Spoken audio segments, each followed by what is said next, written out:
दोस्तों, हिंदू ये दावा करते हुए नजर आते हैं कि उनका धर्म दुनिया का सबसे पहला धर्म और कदीम मजहब है। आज की इस वीडियो में हम जानेंगे कि इस बात के अंदर कितनी सच्चाई है और हकीकी तौर पर दुनिया का सबसे पहला धर्म या मजहब कौन सा है, इस्लाम या हिंदू धर्म। और ये भी आपको बताएंगे कि हिंदू किस नबी की उम्मत है,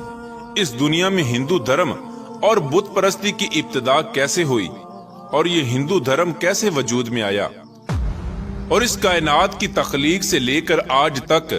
कितने अंबिया कराम को हिंदुओं की तरफ मबऊस फरमाया गया, और आज के दौर के हिंदू हकीकी तौर पर किस नबी की उम्मत हैं, और हिंदुओं के हकीकी पेशवा कल की अवतार से कौन से नबी मुराद हैं, और क्या हिंदू भी जन्नत में जाएंगे। प्यारे दोस्तों, इन तमाम तर सवालात के जवाबात कुरान और हदीस की रोशनी में आज की इस वीडियो में हम आपको बताएंगे, और हम उम्मीद करते हैं कि आज की इस वीडियो को मुकम्मल देखने के बाद आपको मुकम्मल तौर पर इस बात का इल्म हो जाएगा कि दुनिया का सबसे बड़ा और पहला मजहब या धर्म कौन सा है। प्यारे दोस्तों, जब अल्लाह तबारक व तआला ने सबसे पहले इस जमीन को तख्लीक फरमाया और इस जमीन पर जिस इंसान को भेजा उनका नाम हजरत आदम अलैहिस्सलाम है। हजरत आदम अलैहिस्सलाम अल्लाह तबारक व तआला के बरगुज़ीदा नबी और सच्चे मुसलमान हैं। इस तरह इस जमीन पर कदम रखने वाला पहला इंसान मुसलमान हुआ, और फिर अल्लाह तबारक व तआला ने हजरत आदम अलैहिस्सलाम और अम्मा हवा रदी अल्लाह तआला अन्हा से तमाम इंसानों को पैदा किया। हजरत आदम अलैहिस्सलाम के बाद जो दूसरे नबी इस दुनिया के अंदर जलवागर हुए वो हजरत आदम अलैहिस्सलाम की औलाद में से हजरत शीस अलैहिस्सलाम हैं। उनको भी अल्लाह तबारक व तआला ने नबूवत और इस्लाम से सरफराज फरमाया था।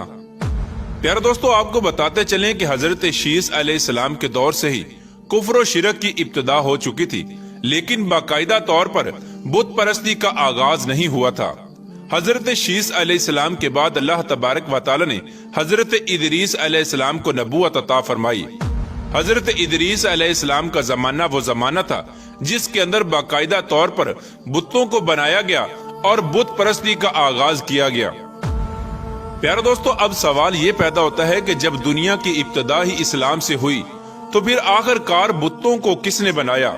और बुत परस्ती का आगाज किसने शुरू किया। इसके बारे में रिवायात में आता है कि हजरत इदरीस अलैहिस्सलाम की औलाद में से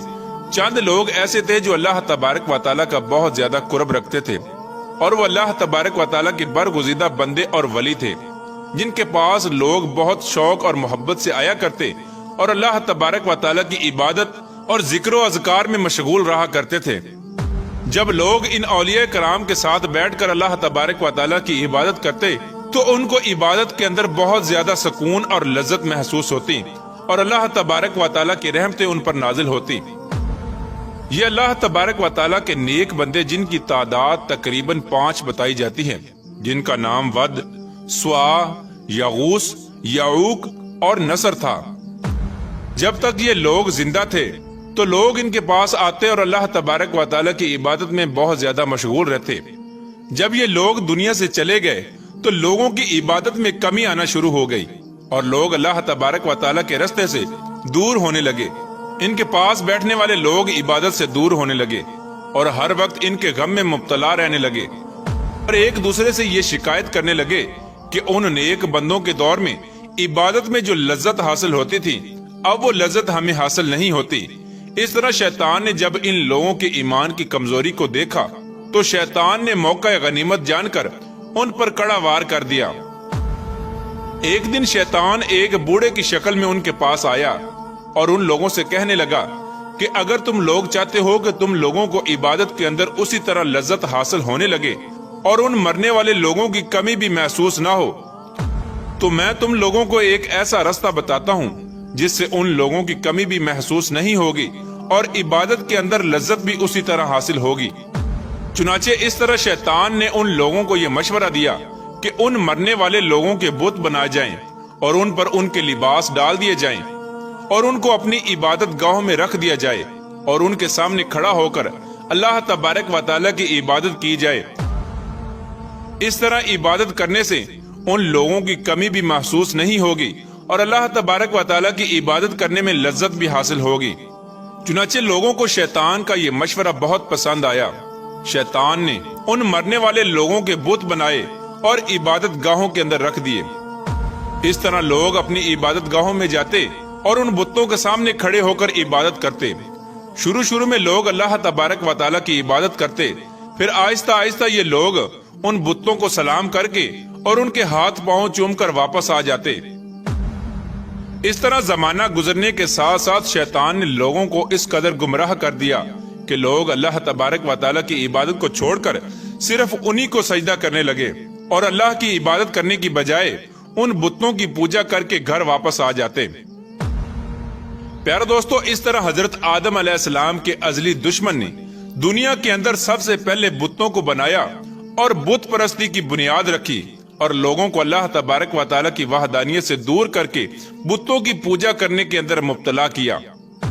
और आहिस्ता आहिस्ता ये बुत परस्ती इतनी आम हो गई कि हर नबी के दौर में लोग इस कुफ्र और शिरक में मुब्तला हुआ करते थे और अल्लाह तबारक व तआला ने अपने बेशुमार अंबिया कराम को इन बुतों की पूजा करने वाले लोगों की तरफ मबऊस फरमाया और उनको अल्लाह तबारक व तआला की वहदानियत की तरफ बुलाया और अल्लाह तबारक व तआला की इबादत करने का हुक्म दिया।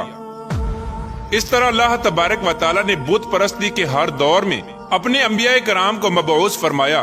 इस रुए जमीन पर अल्लाह तबारक व तआला की तरफ से भेजे हुए कमोबेश 1,24,000 अंबिया कराम तशरीफ लाए और हर नबी ने अपने दौर में पाए जाने वाले बुत परस्तों को इस बुत परस्ती से मना किया और अल्लाह तबारक व तआला की वहदानियत की तरफ बुलाया। प्यारे दोस्तों, बात करते हैं कि आज के दौर के हिंदू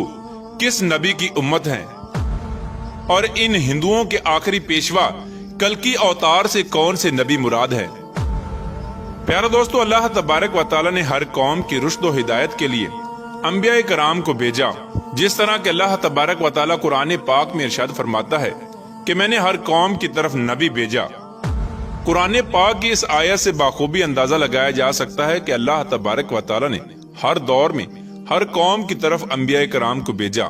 तो फिर हिंदुस्तान कैसे नबी से महरूम रह सकता है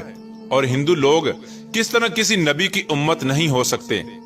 और हिंदू भी किसी न किसी नबी की उम्मत जरूर हैं। जैसा कि हिंदुओं की मशहूर मजहबी किताबों में एक खालिको मालिक और जन्नत दोजक और आखिरत का तस्वुर मौजूद है। इसके अलावा हजरत मोहम्मद मुस्तफ़ा सल्लल्लाहु ताला अलैहि वसल्लम के बारे में वाज़े तौर पर पेश गोइयां मौजूद हैं। संस्कृत और हिंदू मजहब के माया नाज प्रोफेसर, जो कि भारत की एक मशहूर यूनिवर्सिटी में प्रोफेसर की खिदमत सर अंजाम दे रहे हैं, उन्होंने एक किताब तहरीर की है जिसका नाम कल्कि अवतार और हजरत मोहम्मद साहिब सल्लल्लाहु ताला अलैहि वसल्लम रखा है। इस किताब की तहरीर के बाद पूरे भारत के अंदर तहलका मच चुका है और इस किताब का कई जुबानों में तर्जमा भी किया जा चुका है, जबकि हिंदुओं के बड़े बड़े पंडित भी इस किताब को झूठा साबित नहीं कर सके। इस किताब के अंदर उस प्रोफेसर ने उन तमाम तर पेश गोइयों को यकजा कर दिया जो कि हिंदुओं की मुकद्दस किताबों में अल्लाह तबारक व तआला के आखिरी नबी हजरत मोहम्मद मुस्तफ़ा सल्लल्लाहु ताला अलैहि वसल्लम के बारे में लिखी हुई थी। प्यारे दोस्तों, आपको बताते चलें कि हिंदुओं का ये अकीदा है कि बुराइयों के खात्मे के लिए 10 अवतार यानी पैगंबरों ने इस दुनिया में आना है, जिनमें से 9 अवतार यानी पैगंबर पिछले 3 युग यानी अदवार में आ चुके हैं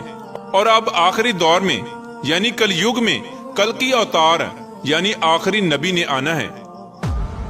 जबकि हिंदुओं का यह अकीदा है कि जिस दौर के अंदर उस कल्कि अवतार ने आना है वो कई हजार साल पहले शुरू हो चुका है और दुनिया के तबाह होने तक यही कल युग यानी दौर रहेगा। इसलिए हिंदू अब उस कल्कि अवतार या आखिरी मसीहा के मुंतजिर हैं, जिसकी खबर उनकी तमाम मुकद्दस किताबों में दी गई है। जैसा कि हिंदुओं की मशहूर किताब भगवत पुराण में लिखा है कि कल युग यानी आखिरी दौर का एक बहुत बड़ा हिस्सा गुजर चुका है। यही वो दौर है जिस दौर में भगवान ने आखिरी और ताकतवर अवतार भेजना है। प्यार दोस्तों, आपको बताते चलें कि पैगंबर और अवतार 2 अलग अलग अल्फाज हैं, लेकिन इनके माना एक ही हैं, जिसका तस्वुर हिंदू मजहब में मौजूद है। भगवत पुराण के श्लोक में कल्कि अवतार यानी आखिरी पैगंबर की जाए पैदाइश, खानदान और वालदैन के बारे में कुछ यूं लिखा है کہ وہ کلکی اوتار وشنو یش یعنی عبداللہ کے گھر شمبل یعنی مقام امن یا مکہ کے بڑے پروت خاندان میں پیدا ہوں گے۔ پیار دوستو، ہندوؤں کی کتاب میں لکھی اس پیش گوئی کے مطابق کلکی اوتار یعنی آخری نبی جہاں پر پیدا ہوں گے اس کا نام شمبل ہوگا۔ ہندوؤں کے مشہور ڈاکٹر وحد پرکاش اپنی کتاب میں لکھتے ہیں کہ شمبل کے 3 معنی ہیں۔ پہلا یہ کہ شمبل اس مقام کو کہتے ہیں جو امن کی جگہ ہو، اور دوسرا یہ کہ شمبل سے مراد وہ مقام جو پانی کے قریب ہو، اور تیسرا یہ کہ ایسا مقام جس کی طرف لوگ کھینچے چلے آئیں۔ پیارے دوستو، اگر ان معنی پر غور کیا جائے تو یہ سب جانتے ہیں کہ مکہ کے علاوہ کوئی ایسا مقام نہیں جہاں پر اتنی تعداد میں لوگ جمع ہوتے ہیں۔ اور ہندوؤں کی اس کتاب میں تحریر دوسری پیش گوئی کہ وہ کلکی اوتار اس شہر کے بڑے مشہور خاندان میں پیدا ہوں گے، تو اس بات کے اندر کوئی شک نہیں کہ حضرت محمد مصطفیٰ صلی اللہ تعالی علیہ وآلہ وسلم کے دادا جناب عبد المطلب قریش مکہ کے سردار اور بیت اللہ کے متولی تھے۔ اور اس کتاب میں کلکی اوتار کے والد کے نام کے بارے میں جو پیش گوئی کی گئی ہے کہ اس کا نام وشنو یش ہوگا۔ وشنو یش کی تعریف ہندوؤں کی مقدس کتاب رگ وید میں اس طرح بیان کی گئی ہے، وشنو سے مراد خدا کا نام ہے اور یش کا معنی بندہ یا غلام ہے، یعنی وشنو یش کا مطلب ہوگا اللہ کا بندہ، جبکہ حضرت محمد مصطفیٰ صلی اللہ تعالی علیہ وآلہ وسلم کے والد محترم کا نام عبداللہ تھا، یعنی اللہ کا بندہ۔